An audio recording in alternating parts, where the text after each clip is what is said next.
The void was endless, a cathedral of silence vast enough to swallow all memory of warmth. It stretched like an eternal graveyard where stars were both tombstones and flames of prayer, and into that suffocating gulf of blackness came a light no augur had charted, no fleet had kindled. It began as a shimmer faint against the backdrop of the galaxy, but it swelled with unnatural speed. Adeptus Mechanicus monitors aboard the forge ship Incanta Omnissiah were the first to mark its passage. Binary prayers rattled from vox throats as red-robed tech priests debated the nature of the anomaly. Not a comet, not debris, something wrapped in wards they could not unravel. It falls not as matter, but as meaning, intoned Magos Zelect, his mechanical voice clicking with static awe. An omen. The object burned through void currents like a torch dipped in oil. Its corona shimmered in colors no mortal eye should witness, gold too bright, silver too deep, a white so pure it seemed to blind the soul rather than the flesh. It coursed across the star charts toward a husk world long abandoned, a planet whose name had long been lost beneath the weight of war and reclamation. When the light descended, the world knew its first dawn in 10,000 years. Ash dunes glowed, cracked citadels shone like molten stone, and the air shivered with heat as though all of creation paused to witness. The vessel, or was it a body, fell into the ruins of a shattered basilica. Its towers, once spears of faith, collapsed in groaning avalanches, sending clouds of powdered stone into the skies, and from the crater stepped a figure. He was tall but not towering, robed in grey as weathered as mountain stone, his beard long and white like the snows of a forgotten winter. Wait. A staff plain yet radiant was clutched in his hand, his eyes, though weary, burned with an ember brightness untouched by age. Where he trod, the air smelled faintly of wood smoke and pine, sense alien to this forsaken sphere. He paused, leaning upon his staff, and whispered as though to himself, "Another world, another burden." The silence around him was not empty. Warp echoes murmured faintly, as if curious about this being who bore neither the stench of demon nor the hollowness of mortal soul. His presence was weighty, not in mass but in resonance, like a chord plucked across the strings of the galaxy. The first mortals to see him were scavengers, ragged men and women who had eked out a half-life amid the bones of the ruined city. They fell to their knees at the sight, not out of recognition but sheer instinct. Something ancient stirred in them, the same terror and awe that had once made tribes bow to fire. The saint, one breathed, voice hoarse from thirst. Gandalf turned his eyes upon them. They were broken, filthy and frightened, yet in their faces he saw glimmers of courage too stubborn to die. He raised his hand, not in benediction but in welcome. "You are not alone," he told them softly. His voice carried farther than it should have, echoing through shattered halls as though the stones themselves repeated the words. Whispers spread. The scavengers ran to their kin, and before long dozens gathered at the crater's edge. Some wept, others stared in silence, afraid to approach. Soon, Gandalf felt the currents of their despair, a despair thicker than night, woven into every breath of this age. Yet he also felt how easily despair turned to faith when a spark was offered. High above, the forge ship's Skitaria patrols descended. Clad in iron masks and humming with augmetics, they surrounded the crater, weapons aimed. Incantations in scrap code filled the vox as they scanned this being who radiated phenomena outside all known categories. "Identify yourself," crackled a ranger, voice mechanized and stripped of humanity. Gandalf did not flinch. He leaned upon his staff and replied, "I am a servant of the light. That is enough." The tech priests hesitated. Their auspex relay screamed with contradiction. No psychic signature, yet not null. No warp taint, yet not mundane. Some began to chant that this was a manifestation of the Omnissiah, others whispered of heresy, but all were unsettled. The leader of the cohort, Ascatarius Alpha, gave the order to seize him. Metal feet struck stone. Lasguns powered to full. The scavengers cried out. Children wailed. And Gandalf, lowering his staff, spoke with quiet authority. "No hand raised in fear shall prosper." At once the ground shuddered. The crater's rim split, stone cracking like parchment under flame. A burst of light surged from his staff, warm, golden, blinding yet harmless. It spread not as fire but as dawn, washing across the ruins. The Skitarii staggered, their systems flickering with static interference, their augurs blind. When vision returned, Gandalf still stood where he had, unmoved, eyes deep with sadness. "I came not to make war," he said, "but where shadows brood, war may yet find me." Far across the void, in places unseen, something stirred, Within the warp, demons screamed in agitation. A ripple, a discordant note, had entered the symphony of eternal decay, and in the fortress monasteries of the Inquisition, alarms began to sound, for the Imperium had always feared the arrival of powers it did not understand, and Gandalf the Grey Pilgrim had come at last to their benighted age. But was he salvation or doom? The ruined basilica did not remain silent for long. The tale of the star that fell spread as swiftly as a contagion. Pilgrims, herds of hollow-eyed refugees, and even petty warbands of scavengers began to cross the wastelands toward the crater. The air grew thick with incense, the smoke of makeshift braziers lit by trembling hands. Each wanderer carried a fragment of belief, binding it to the figure who stood among the ashes. They called him the seer in ash and white. Some whispered he was the Emperor's angel returned from exile. Others claimed he was the Omnissiah, come to walk in mortal guise. Still others muttered that he was a witch who must be purged before his shadow grew long enough to choke their fragile faith. Gandalf walked among them as though such voices were not blades aimed at his back. His staff tapped upon the cracked stones, each sound echoing like a measured heartbeat. The poor gathered near him, clutching at his robe, begging for blessings or cures. He gave no miracles, but he gave words, and the words were enough. "But do not surrender your hearts to despair," he told them. "It is the breath of your enemy. Hope is not forbidden. It is your weapon." The pilgrims wept at such counsel. They were used to sermons of fire and damnation, to priests who preached that suffering was itself a sacrament. Yet this stranger spoke of hope as though it were not weakness but strength. His voice reached them in ways the liturgies of the ecclesiarchy had long ceased to do. And so the crowd grew. From orbit, the Magos of the incanter Omnissiah transmitted frantic reports. Their augurs tracked swelling numbers across the wasteland, converging on the crater. The Inquisition's ears are never deaf, and soon the black ships came. A thunderous roar split the air as shuttles descended. Black-armored agents emerged, their carapace plates etched with sigils of the Ordo Hereticus. Their faces were pale beneath their helms, their eyes hard and suspicious. At their head strode Inquisitor Arcturus Vale, robed in sable trimmed with silver, his aquila-shaped staff humming with sanctioned wards.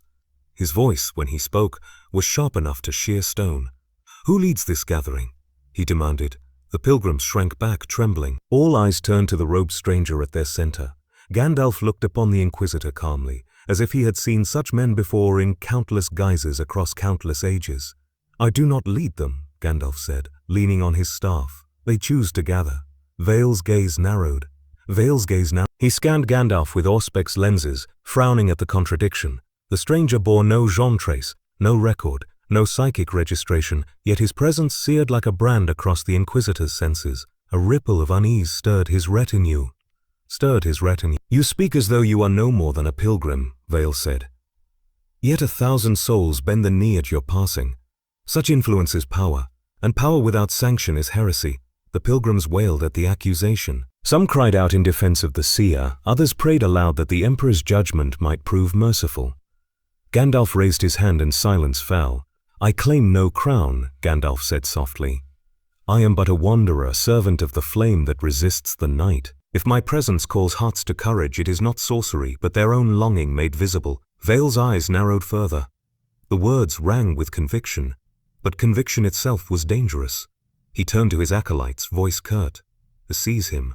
A dozen stormtroopers moved forward, boots grinding rubble. Las guns clicked as they leveled their weapons. The pilgrims screamed, forming a wall of frail flesh around Gandalf, but the Inquisitor's glare alone scattered them. Yet before the soldiers could touch him, Gandalf lifted his staff. Light shimmered, not blinding this time, but like dawn filtering through mist. The air filled with warmth and a strange stillness. The stormtroopers froze, their steps faltering as though some invisible hand weighed upon them.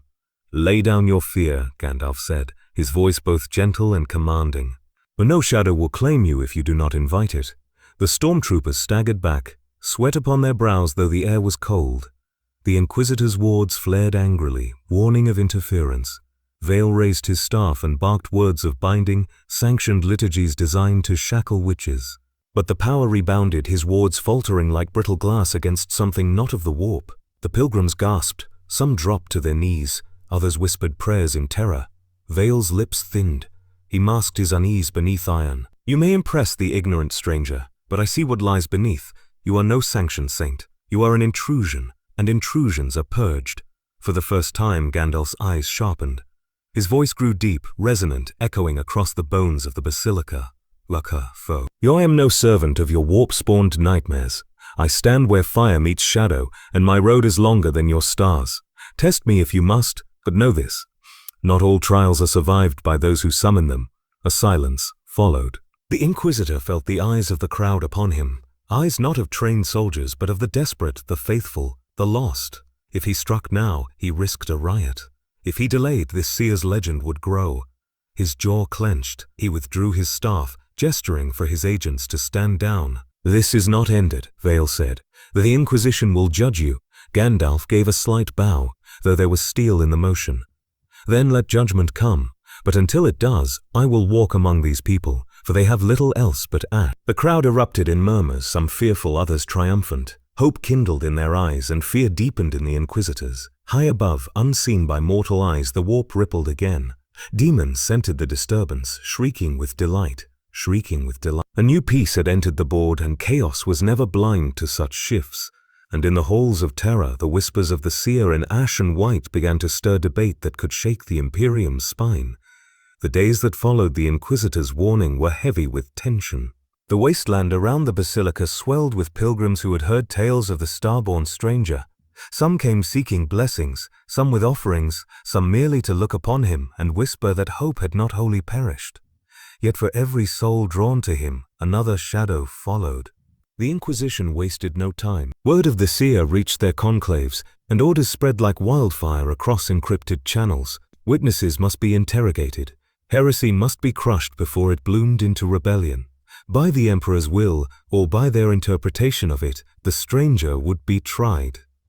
So it was that one dawn, under skies choked with ash, armored carriers rumbled toward the ruins. Inquisitor Vale rode at their head, his eyes hooded with fatigue but blazing with determination. He had not slept since that first confrontation. Doubt gnawed at him, though he would never speak of it. Doubt was a sin, after all. The convoy halted before the basilica, where Gandalf stood among a throng of pilgrims. The people scattered back, fear and awe warring in their faces. Vale stepped forward, staff in hand, flanked by robed confessors and stormtroopers. His voice cut through the smoke. A stranger, you stand accused of heresy, of unsanctioned sorcery, and of beguiling the Emperor's faithful with powers not given by his throne. You will prove your loyalty, here and now, or be condemned. The words rolled like thunder, rehearsed yet edged with a personal venom. Gandalf met his gaze calmly. And how is loyalty proven in your age, Inquisitor? Vale's lips curled. By trial, by flame. If you are truly sent by the Emperor, his fire will not consume you. The pilgrims gasped. Some cried out in protest. Others fell silent, already grieving. It was a rite they had seen before, the ordeal of witches, psychers, and prophets. Few survived, and those who did were broken. Gandalf said nothing at first. His eyes lowered to the cracked stones as if recalling other trials in other worlds. At last he nodded. So be it. I will not flee judgment. For I have walked through fire before, and fire is both doom and purification. The Inquisitor gestured. The stormtroopers set their flamers upon tripods, sanctified oil pouring into reservoirs. Priests chanted liturgies of burning. Incense stung the air with acrid sweetness. Fuki. A circle of ruin was marked upon the ground, and Gandalf was led into it. The crowd pressed close. Some covered their eyes. Others whispered desperate prayers. Vale lifted his staff, intoning words of ritual. By the Emperor's eternal light, let falsehood be burned away. The falsehood be burned away. By his wrath, let witchcraft perish. If this being is true, let the flame show it. If he is false, let ash remain. With a gesture, the flamers roared to life. Fire engulfed the circle. Orange and white tongues leapt high, heat blasting outward in waves that sent the pilgrims stumbling back. The roar was deafening. Within the inferno, Gandalf stood unmoving, his staff planted like a standard. His cloak whipped and smoldered, yet his face was serene, eyes closed as though in prayer. The crowd screamed. Some tried to rush forward, only to be forced back at gunpoint. And then through the smoke, a glow began to spread. Not the red fury of consuming flame, but a golden radiance, soft yet immense. The fire twisted, bent, and curled away from him as though recoiling. His staff blazed with light brighter than the sun, and his voice rose above the roar, deep and clear. I am the servant of the secret fire, wielder of the flame that does not wither. By light unending I will not be consumed. The inferno buckled. Pilgrims fell to their knees, crying out in awe. The stormtroopers staggered, their weapons clattering as systems overloaded with static. Even Vale shielded his eyes, his wards flaring in protest. When the fire died, Gandalf stood untouched. His cloak was whole, his beard unsinged, his staff radiant as a beacon. The circle around him glowed faintly, as though the stone itself had been seared with runes no hand had carved. Silence fell. The pilgrims broke it with a cry. First one, then many, then a chorus. A saint! Saint, saint, the word rolled like thunder, echoing off the ruined basilica's broken spires. Tears streamed down faces hollowed by years of despair. For the first time in memory, they believed deliverance might be more than a dream. Vale's expression was stone, but his mind was storm. The trial had not destroyed the seer, it had exalted him. Every eye now looked not to the Inquisitor, but to the stranger who glowed with otherworldly fire. "This proves nothing," Vale said, though his voice lacked its earlier certainty. "Warp trickery can mimic miracles. Do not be deceived." But the people no longer listened. Their voices drowned him, their faith surged, and their bodies pressed forward as though to touch the robes of their newfound saint. Guards held them back, but barely. The legend had begun, and it would not be silenced by decree. Gandalf raised his hand once more, commanding silence without force, only presence. His gaze met Vale's across the circle. "You sought fire as judgment, Inquisitor. Fire has spoken, but know this, judgment is not yours alone to wield. The day will come when you too will stand in flame, and then we shall see what is revealed."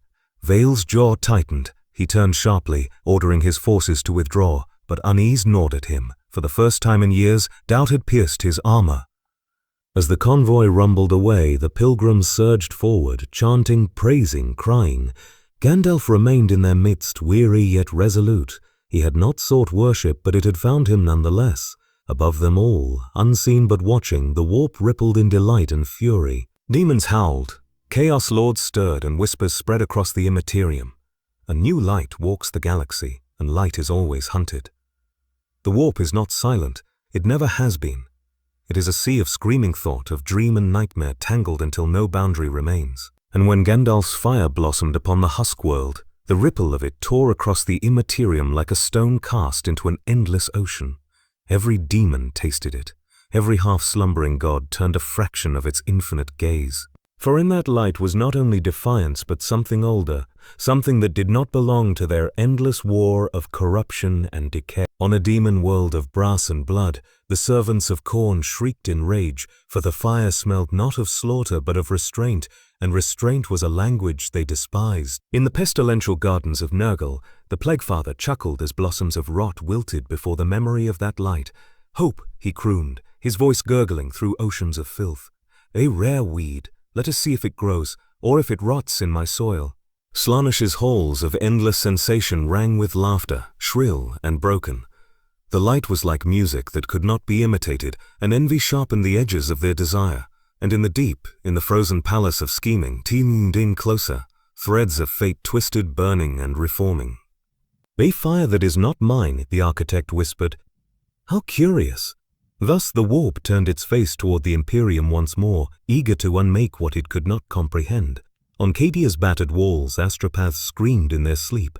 In hive cities, psychers bled from their eyes. Throughout the Imperium's bastions, the veil shivered, and messages were intercepted that bore only madness. The Inquisition gathered in shadowed vaults, debating with words that dripped venom.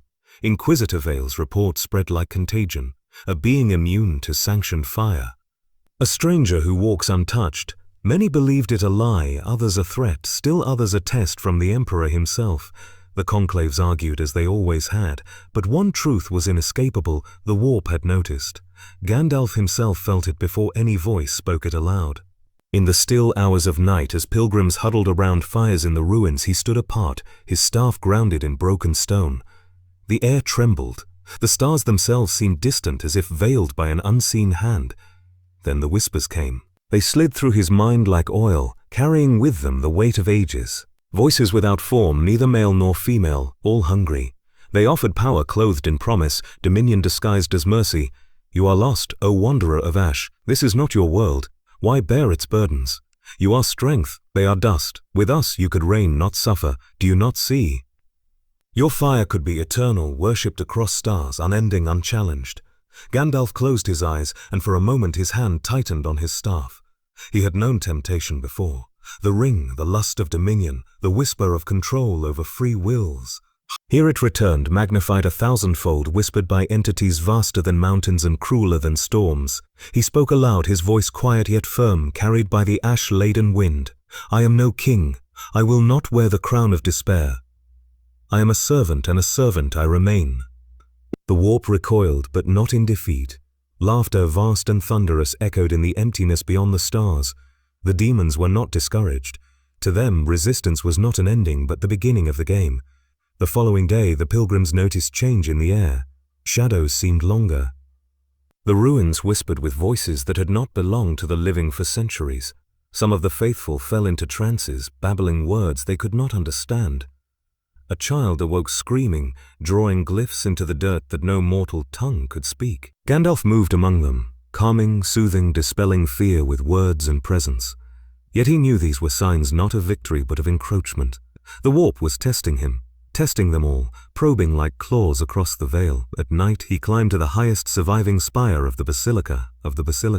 From there he gazed upon the barren world, its cracked plains and burned cities stretching endlessly. He spoke into the silence, though he knew he was heard. I know you watch, I know you hunger, but this world is not yours to claim. While I draw breath, the flame shall not falter.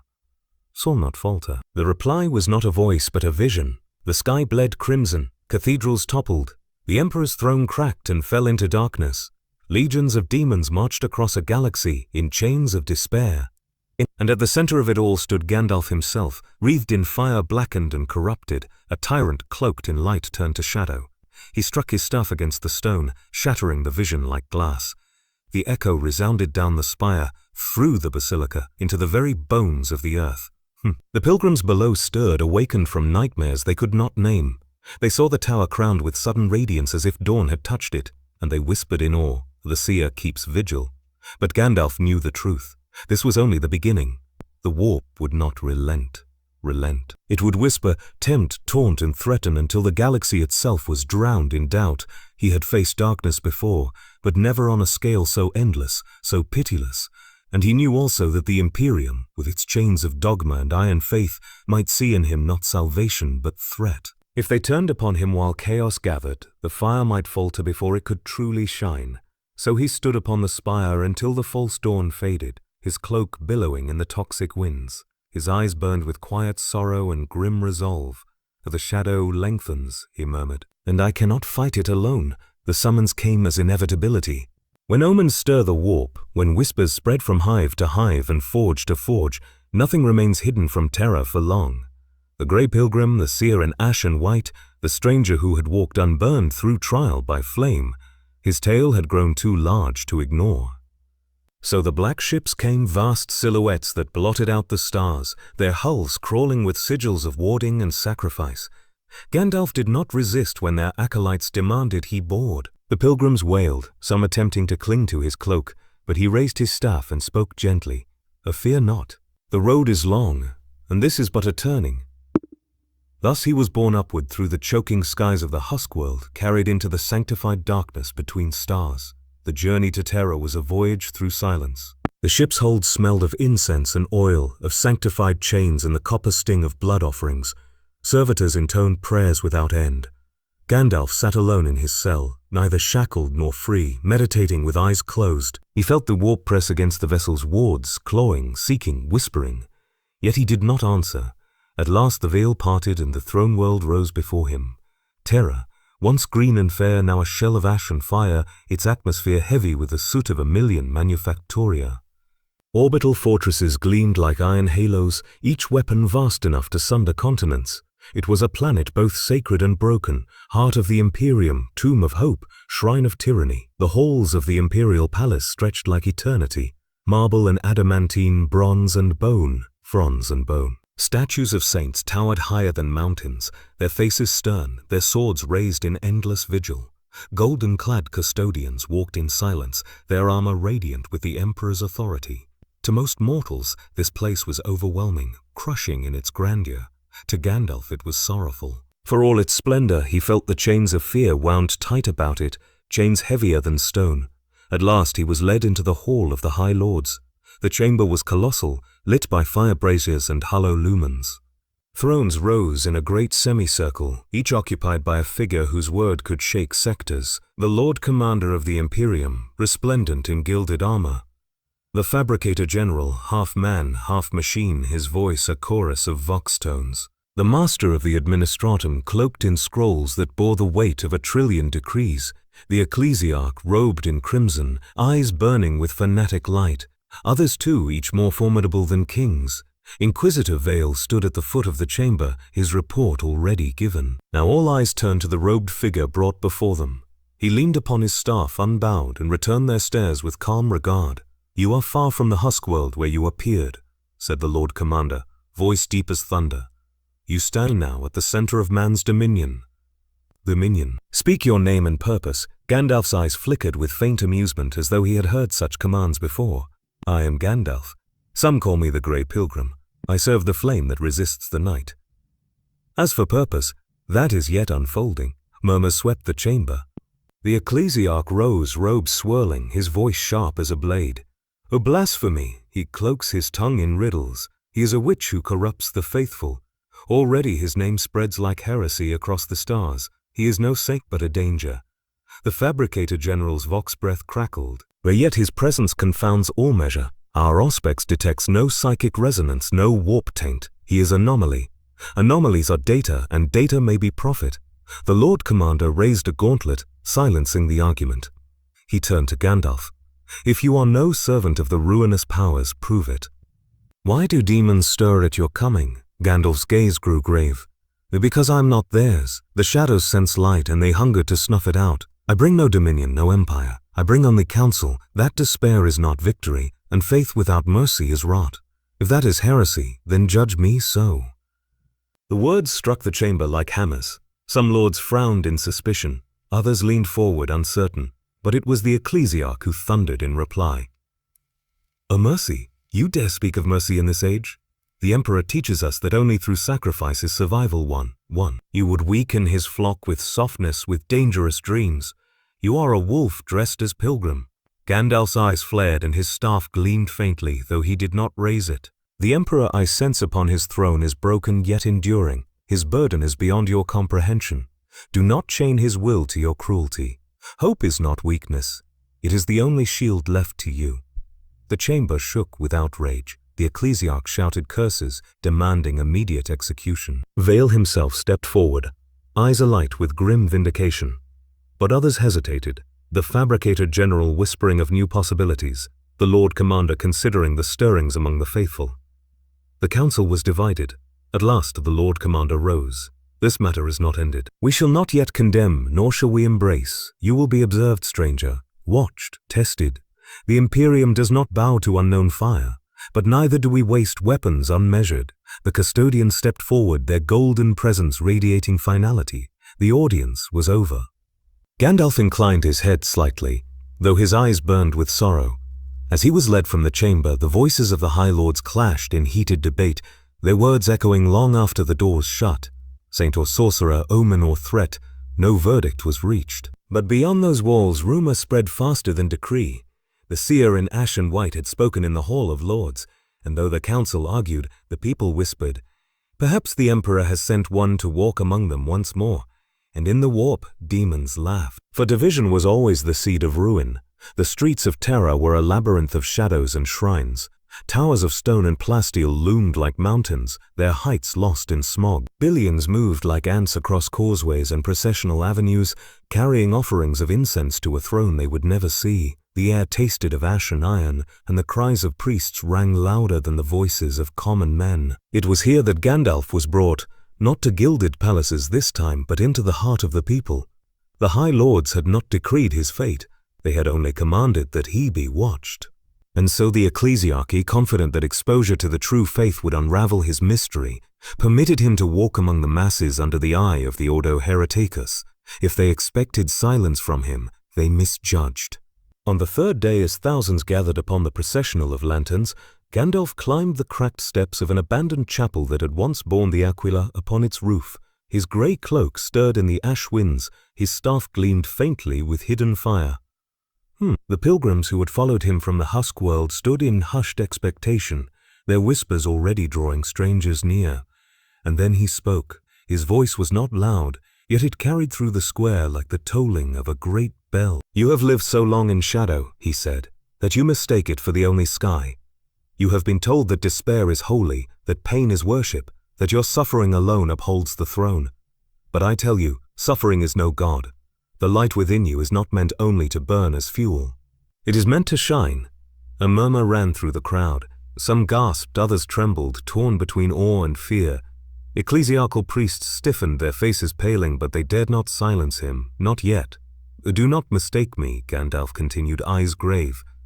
"The foe is real. The shadows that press upon this galaxy are vast, merciless, and eternal in hunger. You will bleed, you will struggle, you will weep, but you are not made to crawl. You are not only victims, but guardians of the fire. Hope is not treason. It is resistance." The square was utterly still. The square was utterly still. A child's voice broke it, crying, "Is he a saint?" Others echoed the question, desperate, frightened. Gandalf lifted his staff, and for a moment the light upon it grew. It was no dazzling miracle, no weapon fire, but a gentle radiance, as if dawn had settled upon the square. The smell of incense and ash was pierced by the faint, impossible scent of pine forests, of clean wind upon high mountains. "I am no saint," he said softly. "I am only a messenger, a wanderer who has walked far. If you must name me, call me a pilgrim of the flame that endures." The crowd bowed as one, their tears streaking through grime.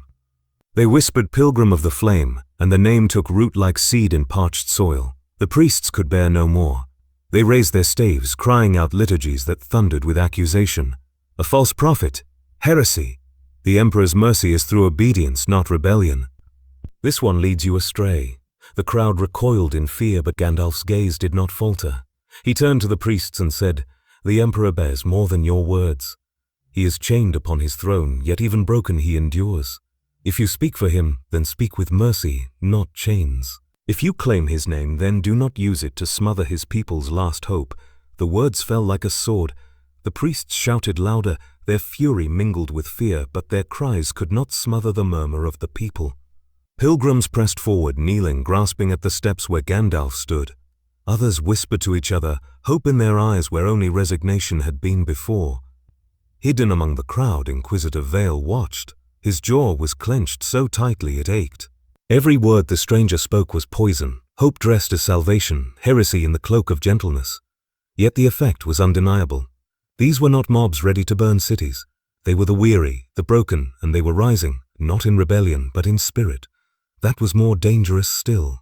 That was more dangerous still. Vale turned to his acolytes. "See how swiftly corruption spreads," he muttered. "If we do not cut this root, it will flower into heresy that no fire can quench." Yet in his heart the image of the flame that did not consume gnawed at him still. The sermon ended not with triumph, but with silence. Gandalf lowered his staff and descended the steps, moving among the people.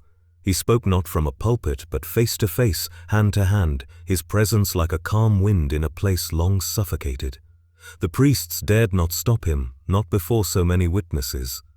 When night fell, the crowd dispersed slowly, murmuring prayers that had not been taught by the ecclesiarchy but born from their own lips. And in the shadows, messengers ran to carry the tale to other districts, other hives, other worlds. Far above, in the secret vaults of the High Lords, reports clashed. Some called for his immediate execution. Others urged caution or even silence, lest martyrdom make his name eternal. And in the warp, the laughter of demons swelled, for where light shines, shadow always follows. Alone upon a terrace overlooking the sea of lights that was Terra's endless hive, Gandalf leaned upon his staff. His gaze swept the world heavy with sorrow, yet kindled with resolve. "They are not ready for the storm that gathers," he murmured. "But perhaps with hope, they may yet endure it." And in the depths of the warp, something vast and unseen stirred closer, its gaze fixed upon the white pilgrim who dared to speak of hope where only despair had reigned. The warp is ever hungry for new prey, and when light flares within its depths, predators stir. Gandalf's words on Terra had been carried farther than mortal ears could know. Every syllable, every ember of hope rang like a challenge in the Imperium, and chaos does not ignore challenges. Far beyond Terra's light, in the twisted blackness of the Eye of Terra, the Black Legion gathered in council. Their warships drifted through seas of screaming stars, their hulls daubed with the blood of 1,000 crusades. Demon engines growled in endless hunger, chained by sorcery and cruelty alike. At the center of one such gathering stood a figure clad in armor that pulsed with unnatural light.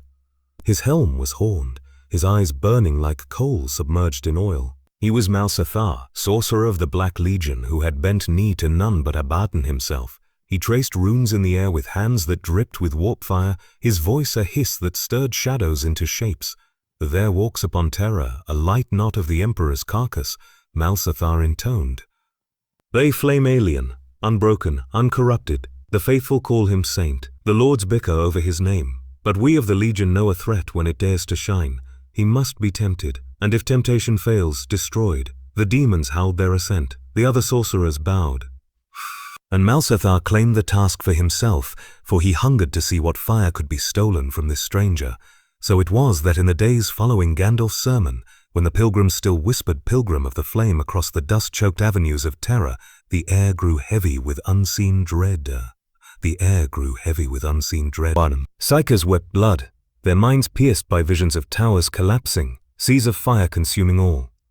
Servitors malfunctioned, shrieking with demonic tongues before collapsing into twitching husks, and in the night Gandalf felt the shadow draw near. He walked alone through a ruined cloister on the outskirts of the hive. The walls were cracked, their frescoes of saints long eroded into formless smears. Moonlight, weak and pale, filtered through shattered glass.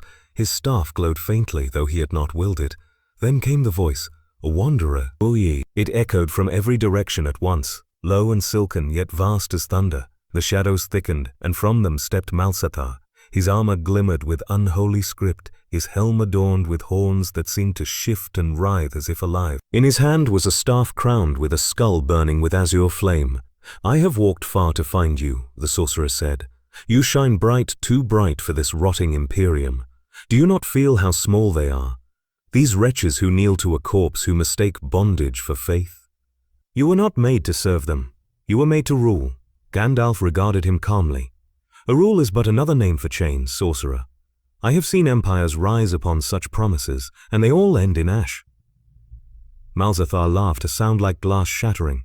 The chains? You carry them even now, though you do not see them. You are bound by pity, by fear, by your false humility. Cast those aside. With me, with us, you could burn brighter than gods. Together we could tear the throne from its rusting bones and raise a new dawn. Your dawn, your dawn. The shadows writhed closer, tendrils of living night brushing Gandalf's cloak. Visions bled into the air. Gandalf seated upon a throne of stars, fleets bowing to his command, demons kneeling in chains of light twisted to shadow. Mortals knelt not in terror but in worship. His staff blazed like a spear of eternal fire, and galaxies trembled beneath his will. For a moment his heart quailed. He had been tempted before, by rings, by crowns, by promises of dominion that wore the mask of salvation. The same hunger gleamed here, dressed in the vastness of stars. He felt its weight pressing upon him, whispering that perhaps this time he could bend power to good, but he struck his staff upon the stone, and the vision shattered. His voice rose like iron. I am no tyrant, nor servant of tyrants. I am a steward of the fire, not its master. Begone, shadow, for you waste your whispers on deaf ears. The sorcerer's eyes flared with fury. Warp flame ignited, spilling across the cloister, licking stone into liquid glass. Then you will die, pilgrim, and your light will be devoured. The air screamed. Demons surged from the walls, shapes of claws and maws, shrieking with hunger.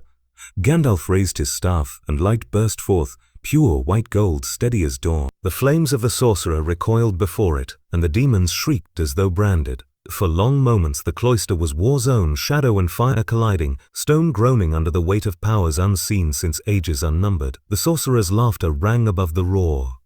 You cannot banish me forever, pilgrim. The warp is eternal. I will return again and again until your flame gutters out.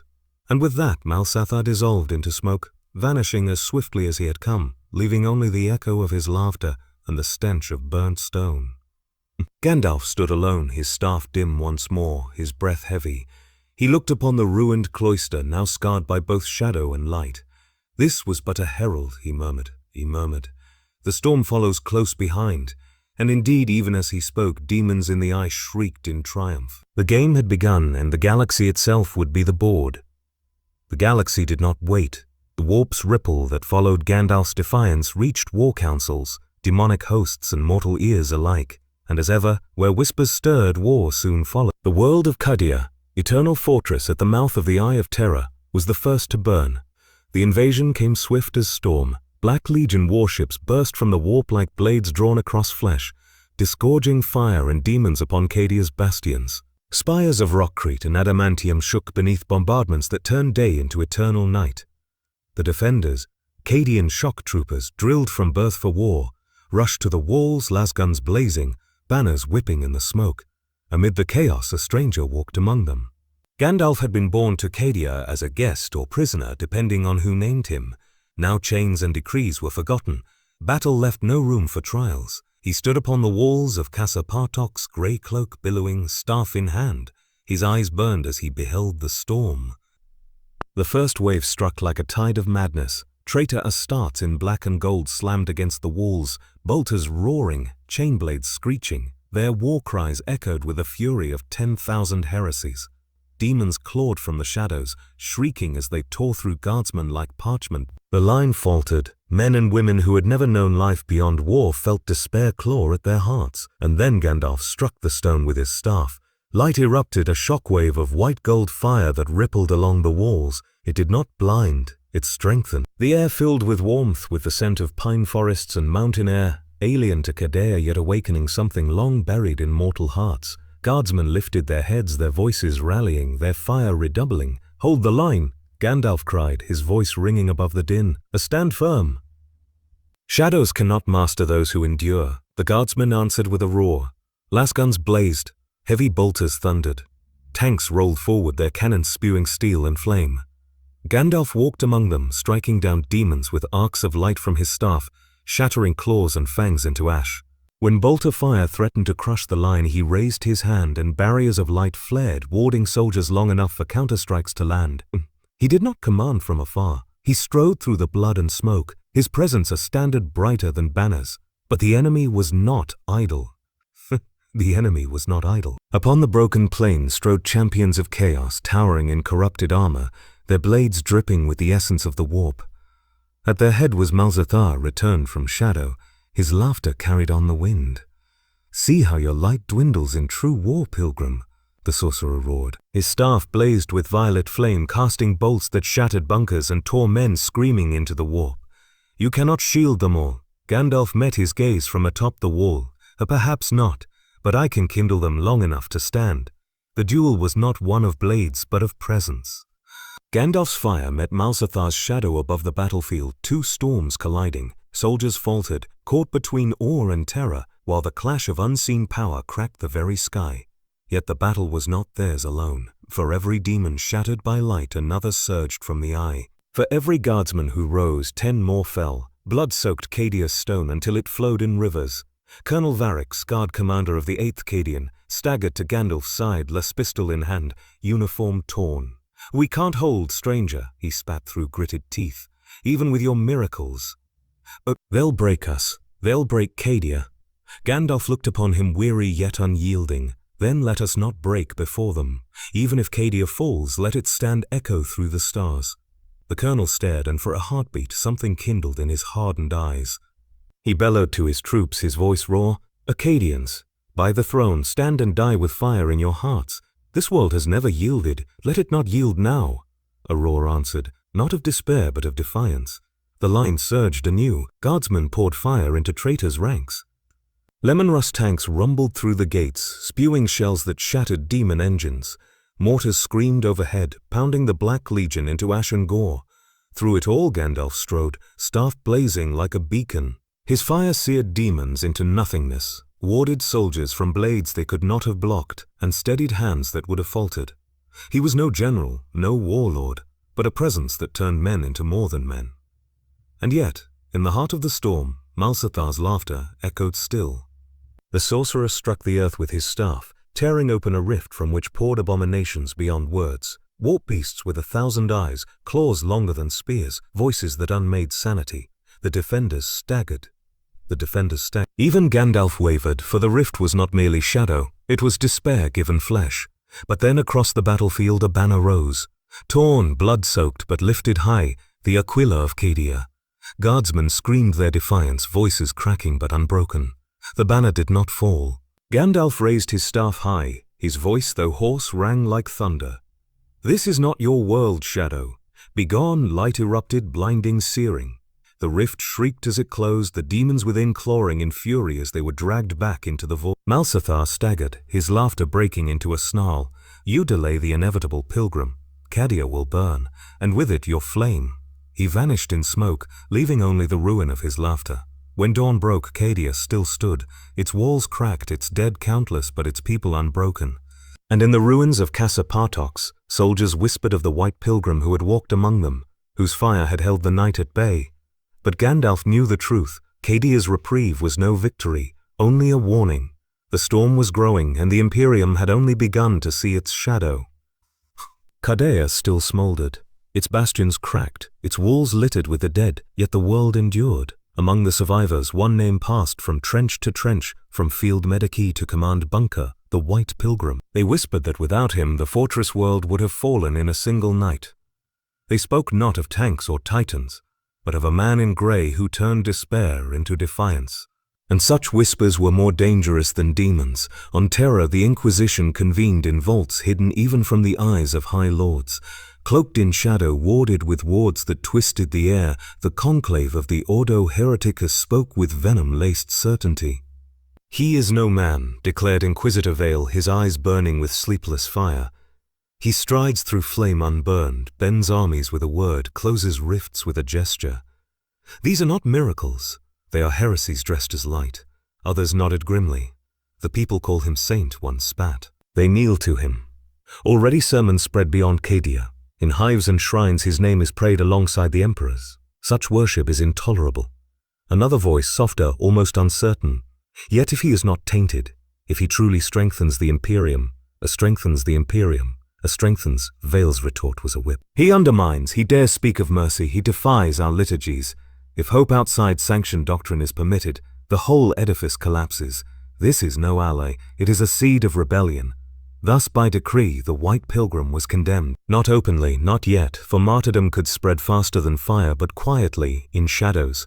Kill orders whispered through the assassin temples. Chains prepared in the black cells of the Inquisition.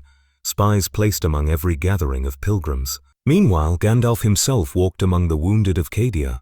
He moved through shattered bunkers where guardsmen groaned in makeshift cots, where blood and incense mingled into a suffocating stench. He gave no miracles, no healings. He gave words, steady as stone. Your fight was not in vain, he told one soldier whose arm had been torn away. Your stand kindled courage that echoes farther than you see. Hold to that flame. The man wept, but not in despair. To another, a boy barely grown to manhood, his eyes hollow with shock, Gandalf said, "You have seen horror, yet you did not turn aside. You are stronger than you believe. Do not let the shadow claim your heart now. After all you have endured." Everywhere he went, he left not command but resilience. And resilience frightened the Inquisition more than rebellion. It was not long before the pilgrims who followed him on Terra found new voices in Cadia. They lit candles where he had stood, built crude shrines upon the walls where he had lifted his staff. Chaplains and priests of the imperial creed raged, calling it blasphemy, tearing down what they could. Yet each shrine destroyed was raised anew the next night. The people did not forget. It was then that the Inquisition made their move. One night as Gandalf walked alone among the broken ruins of a casa, shadows stirred. Men in black armor, masked and silent, emerged with weapons gleaming with sanctified venom. Assassins. Their movements were silent as death, their eyes empty as machines. They struck with speed no mortal could match. Blades whispered through the air, bolts hissed from silencers. Gandalf moved with the surety of one who had faced darkness in countless forms. His staff spun, intercepting blows that would have slain kings. Light burst forth, searing bolts into ash, hurling assassins back. But they were relentless, and their silence was chilling. No war cries, no curses, only efficiency. "Your masters fear hope," Gandalf said between strikes. "They fear the people remembering they are more than fuel for a throne.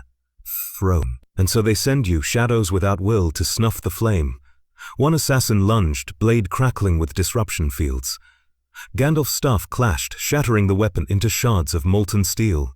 Another leapt from above, but he raised his hand and a burst of force flung the killer into stone, leaving only ruin behind. When at last the survivors withdrew, melted into shadow as swiftly as they had come, Gandalf stood alone, his breath heavy. His cloak was torn, his staff scorched, yet he remained. He looked to the stars above Cadia, dark and veiled by smoke. "They would rather silence me than hear," he murmured. "But hope cannot be killed with daggers." Still, he knew the danger had grown. The Imperium itself, which he sought to strengthen, now turned upon him. For to them, hope unchained from their decrees was not salvation, but treason.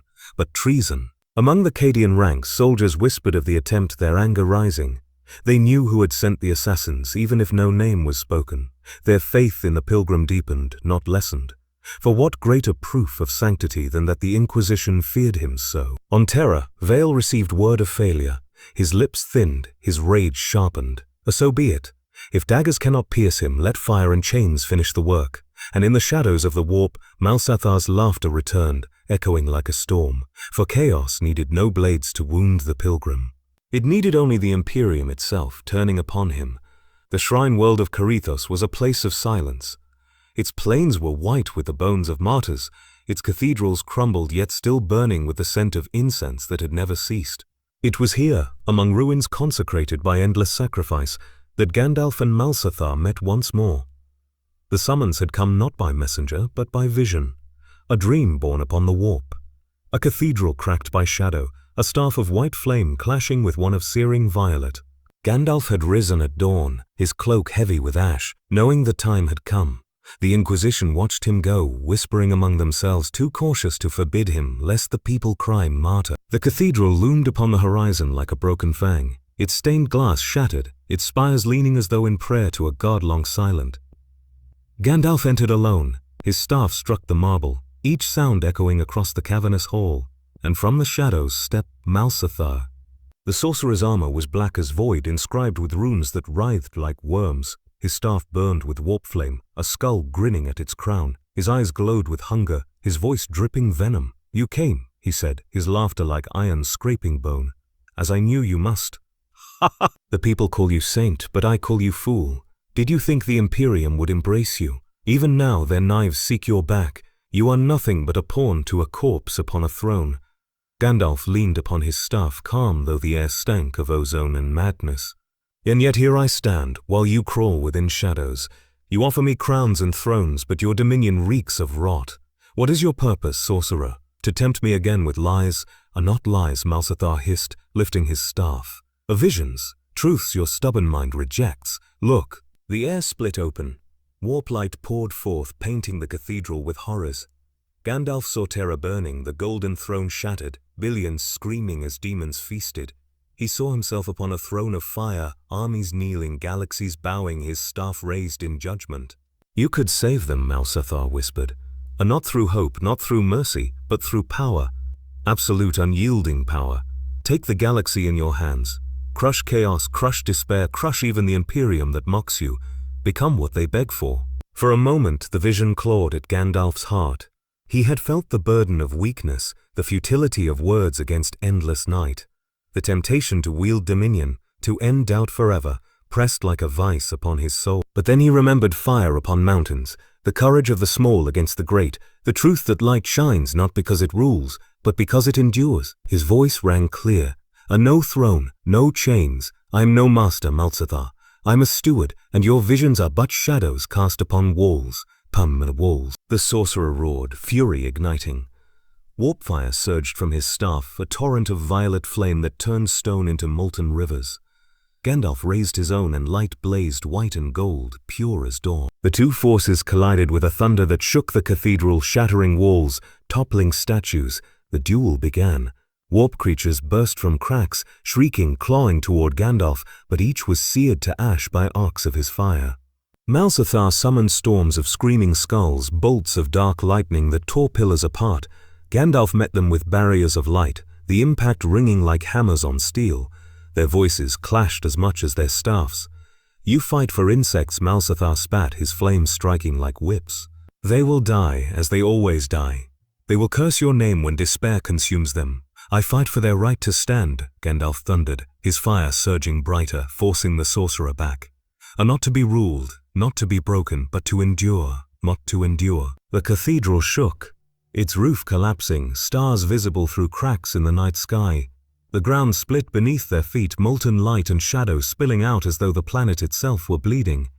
At last Malzathar lunged, his staff crashing against Gandalf's in a flare of fury. They locked, face to face, their voices echoing across the ruin. You cannot stop us, Malzathar hissed. The warp is eternal. Every whisper you speak is already drowned in our chorus. And yet still I speak, Gandalf replied, eyes burning like coals. Eyes burning like coals. And still I will speak until the last shadow is broken. With a final cry, Gandalf struck the stone with his staff. Light erupted, not a weapon but a wave. The demons shrieked and dissolved. The shadows recoiled, and Malzathar was hurled back through the rift from which he had come, his scream fading into the void. Silence fell. The cathedral lay in ruin, its bones cracked, its altars shattered. Gandalf stood alone amid the rubble, his cloak torn, his staff scorched. Pilgrims who had followed from afar crept into the wreckage, their eyes wide. They saw him standing, weary but unbowed, and they fell to their knees. The white pilgrim, they whispered. The flame endures. The flame endures. Gandalf looked upon them, his face sorrowful. The battle is not won. The shadow will return greater than before. You must be steadfast. Hope is not a victory. It is the road to it. But even as he spoke, he knew the Imperium would not hear hope. They would hear only heresy.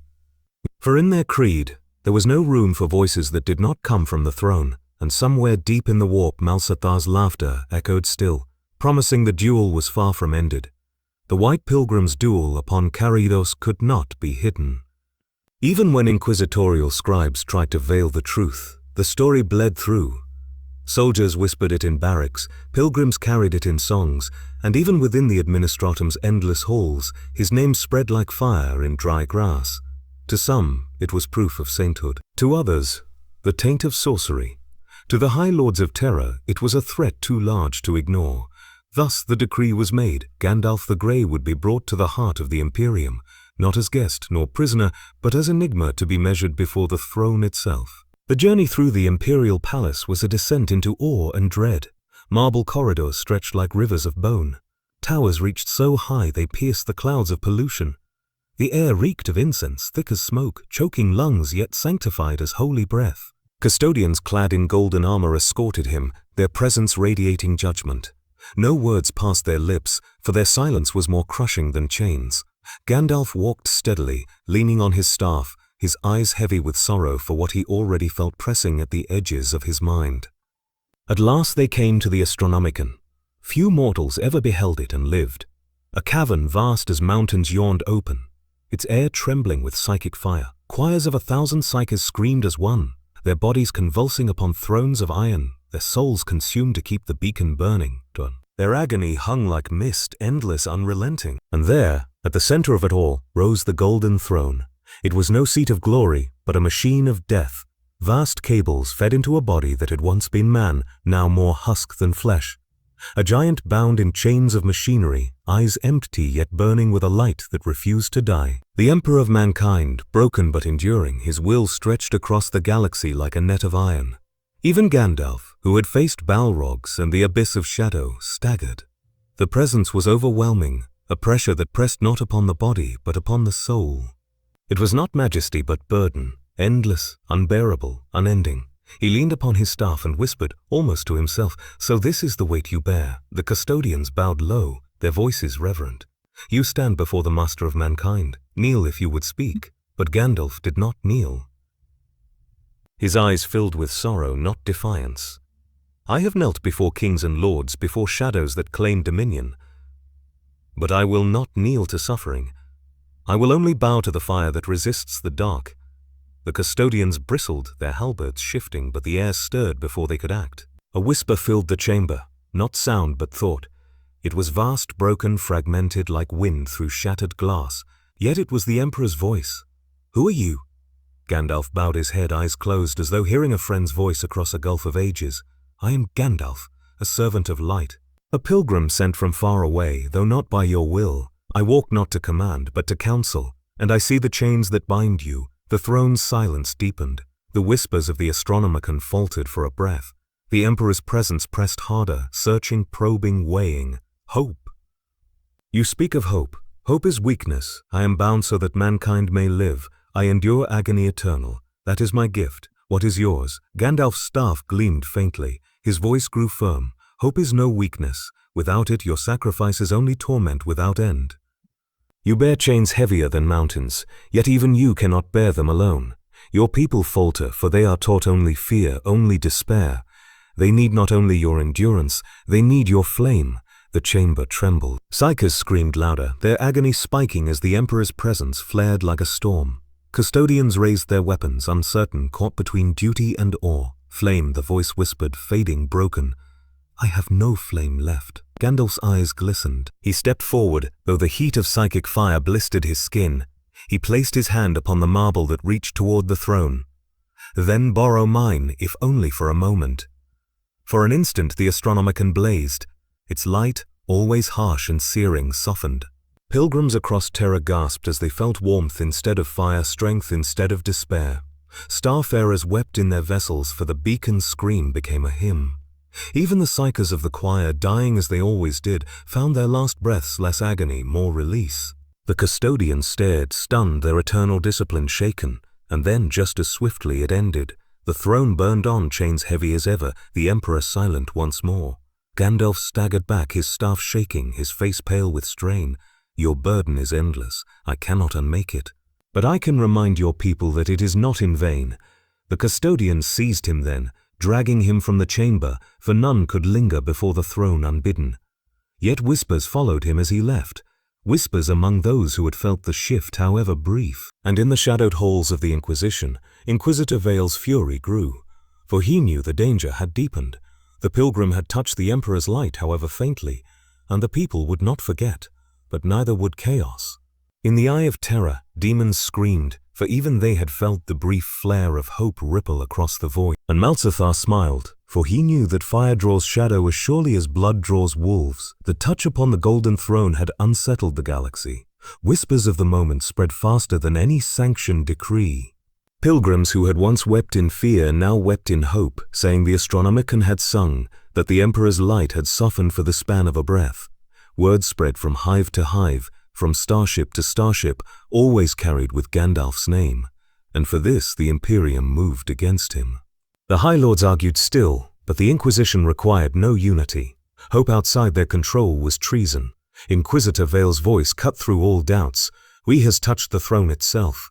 If such power is not seized, it must be destroyed. This is no saint, but a contagion. Agents gathered. Ordo Melius, sworn to root out demons, bent their eyes upon Gandalf. Ordo Hereticus sharpened their knives. Even among the Ordo Xenos, whispers asked whether he was truly alien, a wanderer from some forgotten realm of the void. For once, suspicion bound them all together. The trap was set with care. On the ash plains of Terra's southern wastes, pilgrims had raised a shrine of crude stone where Gandalf had once spoken. It was there that a council of lesser priests begged him to come again, to bless the faithful with words of fire and mercy. Gandalf, weary yet unwilling to abandon those who sought light, agreed. The journey was quiet, too quiet.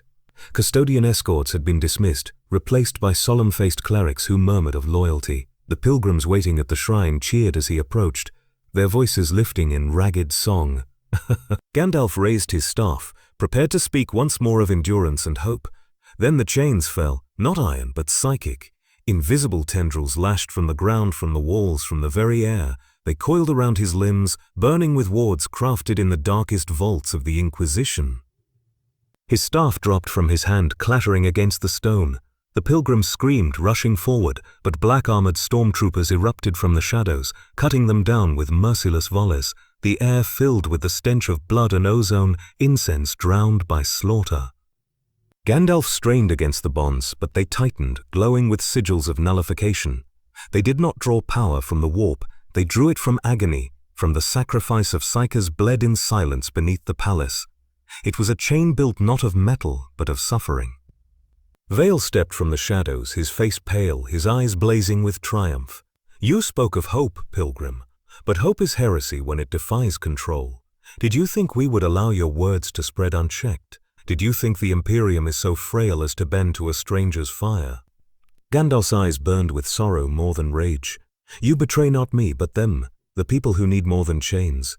You are so blind in your fear that you would rather smother a spark than risk the fire growing beyond your reach." Vale's lips curled into a sneer. "We are the guardians of mankind. Without fear, there is rebellion. Without obedience, there is chaos. Hope breeds both. We will dissect you, strip the secret of your light, and wield it as weapon in the Emperor's name. That is how we serve." The pilgrims cried out, but were silenced by bolter fire. Blood ran down the shrine steps, mingling with the dust. The air rang with grief and rage. Gandalf closed his eyes, grief etched into every line of his face. "You have not slain me, Inquisitor. You have only betrayed yourselves. For hope cannot be bound in chains, but the chains held." With cruel precision they dragged him to his knees, his staff left abandoned on the stone, glowing faintly as though in mourning. The surviving pilgrims were scattered, driven into silence by Terra.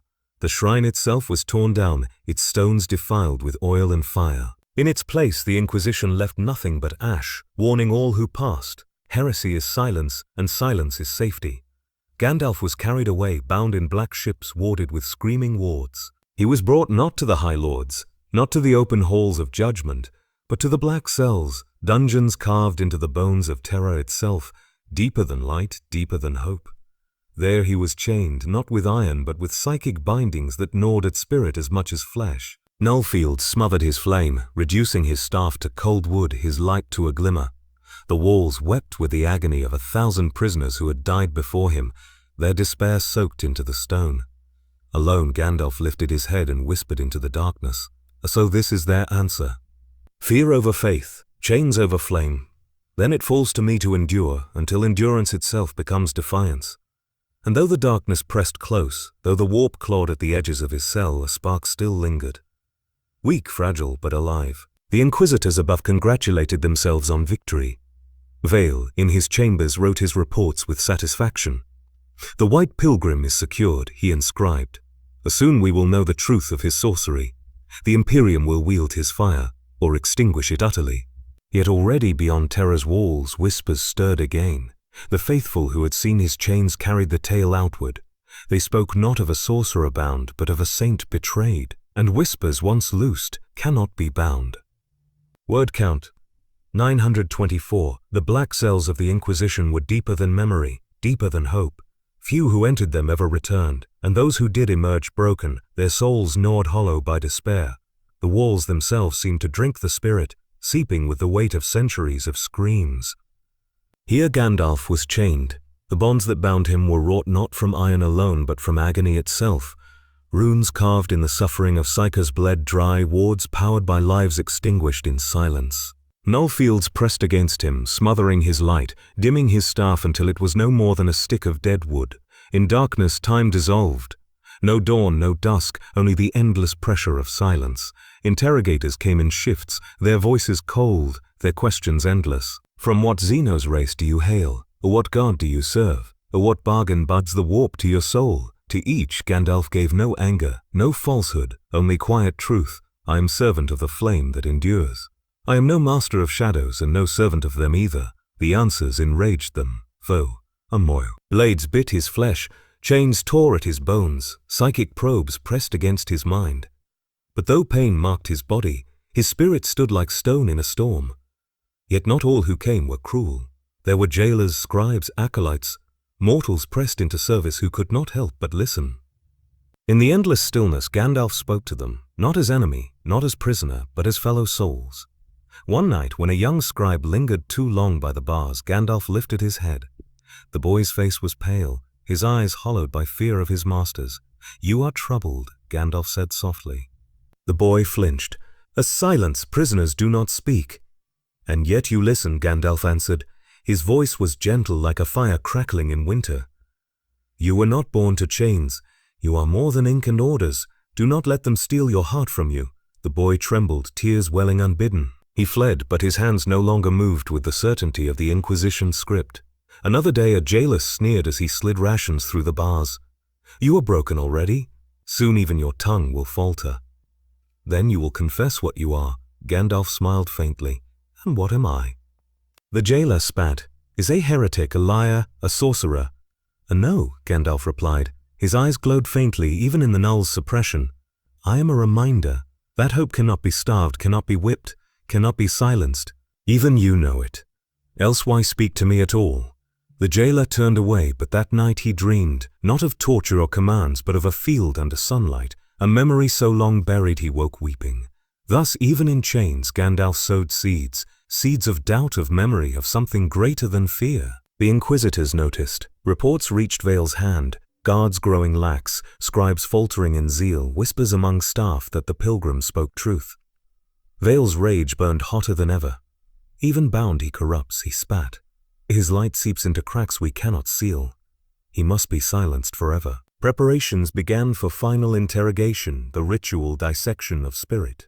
Psychic engines were readied, their cores humming with harvested agony. Vale himself descended into the dungeons, his black robe swirling, his staff crackling with sanction. He stood before the cell, staring at the chained figure within. Gandalf's cloak was torn, his beard stained with blood, yet his eyes met Vale's unbowed. You are stubborn, Vale hissed, but you are not eternal. I will break you, and when you fall, your name will fall with you. The people will forget as they always forget. Gandalf shook his head. His voice, though hoarse, rang clear. You do not understand. It is not my name they remember, but the flame I carried. Even if you slay me, you cannot unmake what they have seen. Hope, once kindled, burns beyond chains. Vale's lips twisted. Then let us see how your hope fares when we tear your soul apart. He turned to depart, but paused when Gandalf spoke once more, softly, almost like prayer. Even you, Vale, are not beyond light. One day you will face the fire you wield so gladly, and it will show what you truly are. Beware, for judgment spares no master. For the first time, Vale hesitated. His heart clenched, though he told himself it was only anger. He struck the bars with his staff, sparks flying before turning sharply and vanishing into the dark. Alone again, Gandalf closed his eyes. His body ached, his spirit was pressed, but the flame within had not gone out. He breathed slowly, steadily, and the faintest glimmer of light stirred in the cell, unseen by guards or chains. And beyond those walls, in the hives of Terra and the camps of Cadia, pilgrims whispered still. They told of a pilgrim betrayed, bound in black dungeons yet unbroken. Some swore they felt warmth in their dreams, a voice urging them to endure. Others lit candles in alleys and ruins, tiny flames that no decree could extinguish. The Inquisition thought they had silenced him, but in silence, his voice spread louder than ever. The black cells shuddered. At first it was only a tremor, subtle enough to be mistaken for memory. But then the walls cracked, stone groaning as though the earth itself rebelled. Alarm klaxons wailed, red light pulsed through the corridors, and the air filled with the shriek of ward engines failing. Chaos had come to Terra. From the eye of Terra, fleets poured like locusts, vomiting demons upon the void. Black Legion warships cut through orbital defenses with flame and void lances. On the ground, cults long hidden erupted into riots of fire and blood. The palace itself was besieged, its outer walls battered by engines older than empires. In his cell, Gandalf raised his head. He felt the pressure before the first stone fell.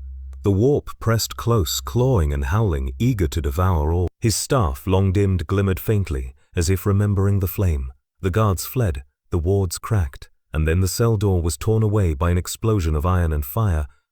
Through the smoke staggered Cadian guardsmen, battered and bloodied, uniforms scorched but banners still clutched in trembling hands.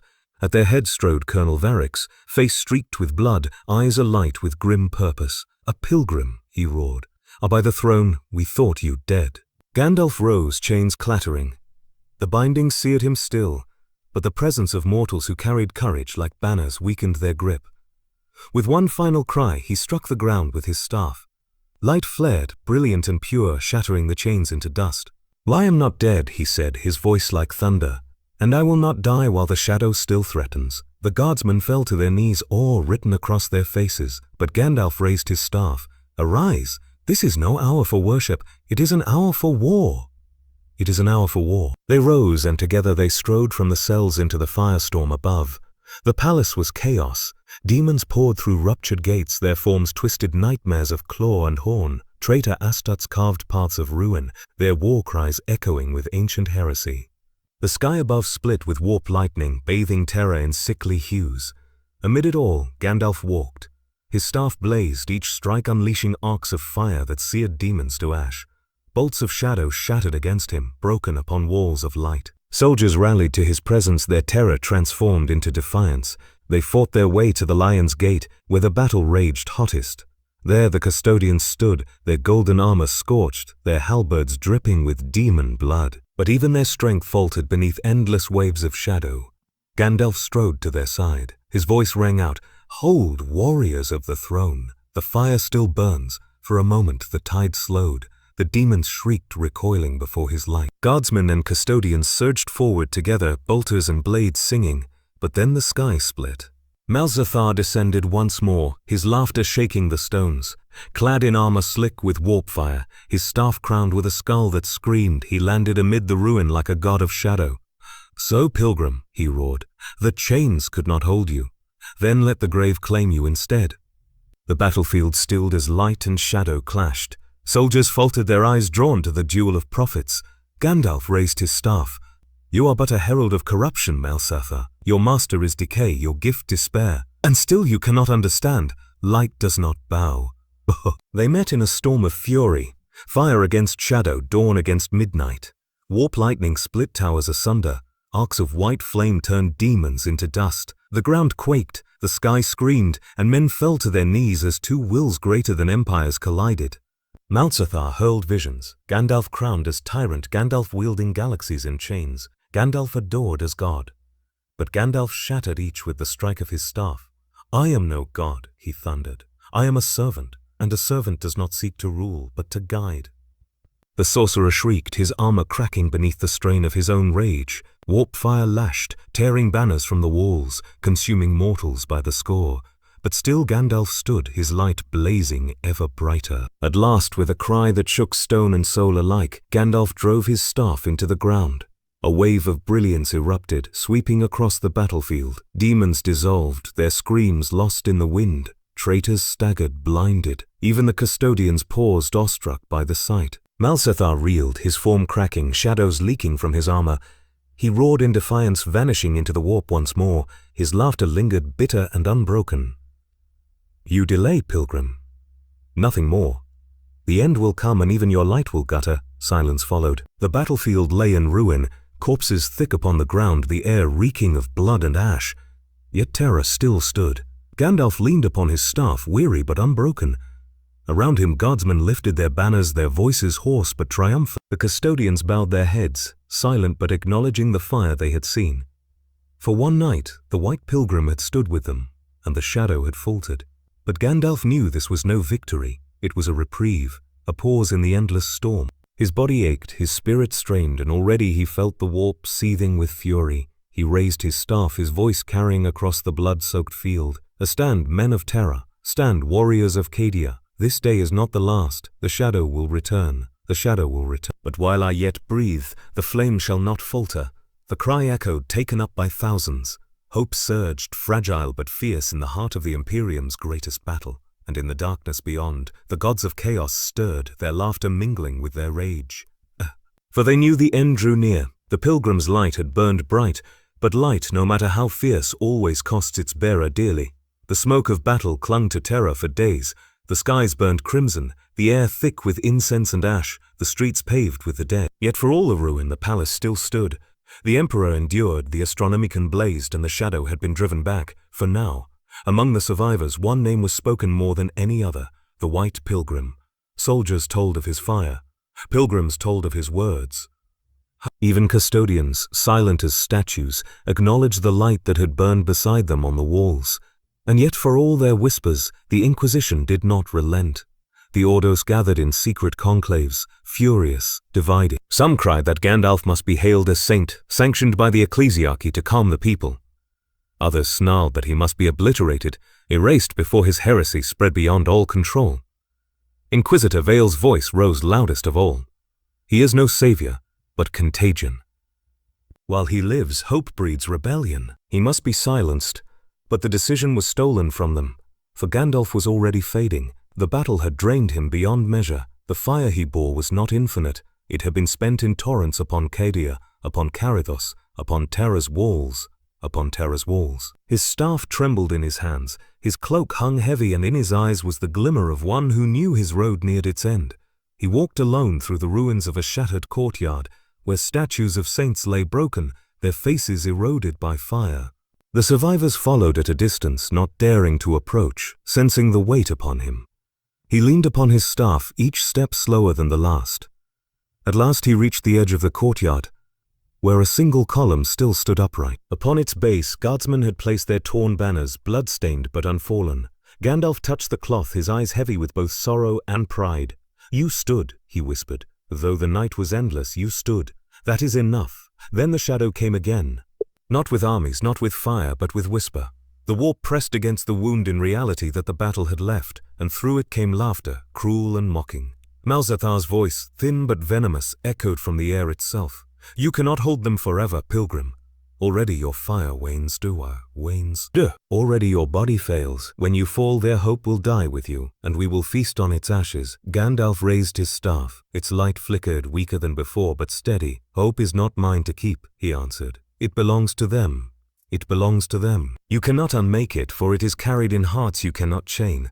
Malzathar laughed, but the sound was hollow. His presence faded back into the void, his threat unfulfilled. Yet Gandalf knew the truth of it. His time was done.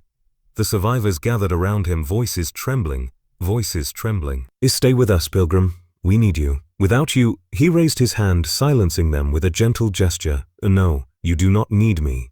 Not any longer. I came to kindle the flame, and now it burns in you. Do not wait for another voice to lead you. Do not wait for another voice to lead you. Do not wait for another hand to lift you. You are the fire now. Carry it." Tears streaked through grime on soldiers' faces. Pilgrims clutched their children, whispering his words. Even custodians lowered their heads, though they spoke nothing. Gandalf's staff blazed one final time. Not with violence, not with fury, but with radiance. Gentle, warm, like dawn after a night unending. The courtyard was bathed in light, shadows driven away, wounds soothed, despair banished. For one breath, Terra felt whole, and then the light grew brighter until none could look upon it. When it faded, Gandalf was gone. Only his staff remained, lying upon the stone, still faintly warm. Silence held the courtyard. None dared move. Then slowly a soldier bent and lifted the staff. He raised it high, and a cry broke from the crowd. "The flame endures. Mine endures." The shout spread from soldier to pilgrim, from pilgrim to priest, echoing through the ruins, carried upon the winds. "The flame endures. The flame endures. The flame endures." The Inquisition could not silence it. The High Lords could not cage it. The chant spread across Terra, into the void, into the fleets, into the hives. Wherever men and women struggled in darkness, the words found them. The white pilgrim had vanished beyond the veil of stars. Some swore he had been taken into the Emperor's light, claimed as Saint Eternal. Others whispered he had returned to whatever realm had birthed him, his task complete. Still others, more cynical, claimed he was a Xenos sorcerer at last unmade. But all agreed on one thing. His fire had not died, and in the eye of Terra, the gods of chaos raged. For though Gandalf's body was gone, the hope he had kindled remained, and hope, even in the smallest flame, was the one enemy chaos could never wholly devour. So ended the last march of Gandalf the Grey in the age of endless war.